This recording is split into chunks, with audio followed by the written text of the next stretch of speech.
Welcome back to part 2 of making apple cider. In the last episode I chopped, I crushed, and I pressed cider, and I showed all that in action. And then the cider was left to ferment in a carboy. I did that for a week, and I will show you that here in a second, what I did after a week. I did forget to show, because I actually forgot to put pectin enzyme in the apples while I'm crushing them. Usually what I do is I sprinkle a little pectin enzyme as I'm crushing. That helps get a little bit more juice out, but it also helps it from getting cloudy as it ferments. I did add some later, but I just forgot to show it during that process.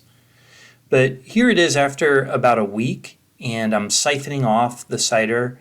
This is called moving it to a secondary or racking it.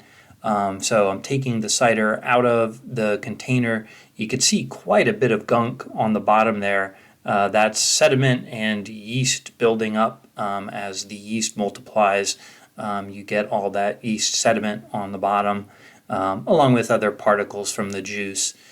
So moving it to a secondary is really about getting the juice off of all that gunk. Helps to eliminate kind of like a yeast or bread type of flavor. So that's what I'm doing here. I'm basically moving it from the glass container into a plastic bucket, but I want to move it back into the same glass container. So I didn't show that there, but I do ultimately move it back into the container. So on the day of bottling, you can see the sanitizer I used. This is a no rinse sanitizer. I still rinse it though. I don't know why, but I want to get that off. And you can see I have 3 cases of bottles there. I do reuse them from one batch to the next, and it does help to have a tub where you can do all this. And there's all the parts I'll need, the siphon and the bottling equipment. And so basically just rinsing or just letting these soak for a couple hours in that sanitizer and make sure all the air bubbles are out of them. And then once everything's clean, what I can do is siphon out the cider. Now this was an older batch that I had that I was bottling on the same day, but wanted to show you how I go about siphoning. That little tool there helps a lot. And this is sped up. This was taking about 4 or 5 minutes to siphon off. It's kind of a slow process, but I sped this up here so that we can see it happen faster. This is basically just getting all of that cider out of the secondary container that it's in and putting it into a plastic bucket where I can bottle from. So this part is largely just getting ready to bottle, and it's kind of fun to watch it go down. Now this was an old batch. You can see I have the word mixed written on there. This was a mixed batch, as are most of the batches that I make are mixed to some degree. They say that having a variety of acidity levels and sweetness levels gives good flavor to the cider. Although when you mix them, you never really can control exactly what you're getting. But the end results for me have always been good. So I've never been upset with any of the batches. So, and a little gunk will be left behind there so it doesn't end up in the bottling solution.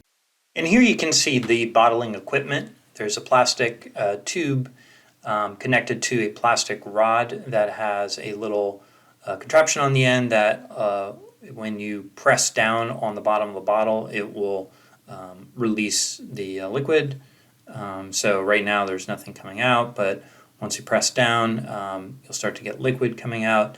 It does take a little while to get some of the air out of the line there, so sometimes I'll kind of prime it or kind of repeatedly punch down on the little spring that's in the bottom of that device. You can see I'm struggling a little bit to get it started there. Also looking to stretch it out to help it get the air out of there. But it's coming out rather slowly, but eventually I get all the air out and then you're off and running. So you basically push down on that rod, and there's that little blue cap, which you can't quite see right now. It's in the liquid, but when you push down on it, there's a little spring at the bottom that allows the liquid to come out. And then once you lift up on the tube there, the the liquid stops coming out. So a handy device. It's a very slow process though. It takes a while. In the end, I was doing 2 batches of cider, and that was almost 3 cases. So it takes quite a while to siphon all the liquid into your bottling container and then to actually bottle 1 bottle at a time. And once you get them all filled, then you can go and cap them. This process is a little bit quicker.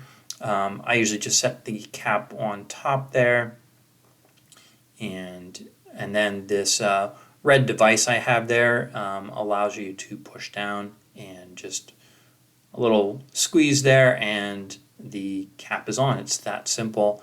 You do need to make sure that they're seated just right on there. If they move a little bit, it doesn't get a good seal on it, but yeah, that's basically it. Every time I do that, I swear I think I'm going to crush the bottle because that device has quite a bit of pressure on it. But that's never happened to me. And I also should note that when I move the liquid into the bottling bucket, what I do is I add 1/8 of a cup of corn sugar per gallon. So it's nice. The bucket that I have over there has gallons marked off on it, so I know how much sugar to put in. I usually put a little less in. I don't overdo it because in theory you could put too much pressure in the bottles. I've never had a bottle explode on me, but that is a possibility. But what you're doing is you're adding that corn sugar because when you bottle it, the yeast is going to come back to life and eat away at the sugar and give a little bit of carbonation in there. But I don't put enough sugar in for it to really get overly carbonated. And finally, here's one of the cases that was done. So hope you enjoyed this, and if you have any questions, certainly leave a comment.